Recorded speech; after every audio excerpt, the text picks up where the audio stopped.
வந்து ஒரு ஐ டாக்டர். அவர் அப்போ வந்து ஹவுஸ் சர்ஜன்சி இது மெட்ராஸ் ஐ ஹாஸ்பிட்டலில் படிச்சுட்டு இருக்கிறாரு. அவர் அங்கே வந்து முடிச்சுட்டு ஒரு 6 மாதம் கழித்து வராரு. வந்துட்டு ஒரு 3 மாதம்தான் அவர் கிளினிக் நடத்தினார். அதுக்கப்புறம் கிளினிக்கை மூடிட்டு நான் அப்பாவோட பிஸ்னஸ் பண்ண போகிறேன் அப்படின்னு சொல்லி வந்துட்டார். ஏன்னா அப்போ பேங்க் ஒரு 2.5 லட்ச ரூபா கடன் இருந்தது. அந்த கடன் இருந்தவுடனே 2.5 லட்ச ரூபானா இன்றைக்கி அதோட வேல்யூ 25 கோடி.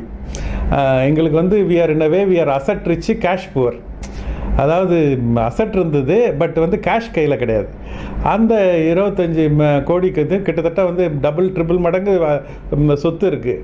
ஆனால் பேங்க்குக்கு அந்த 2.5 லட்ச ரூபா கட்டணும். பேங்க் மேனேஜர் என்ன சொன்னார், நீ ஒன்று பிஸ்னஸை கண்டினியூ பண்ணு, கண்டினியூ பண்ணலன்னா இந்த கடனை கட்டு அப்படின்னு சொல்லி பேங்க் மேனேஜர் சொன்னதுனால வேறு வழி தெரியாதுனாம அந்த டைம் எங்கள் அண்ணா டாக்டர் ராஜ்குமார்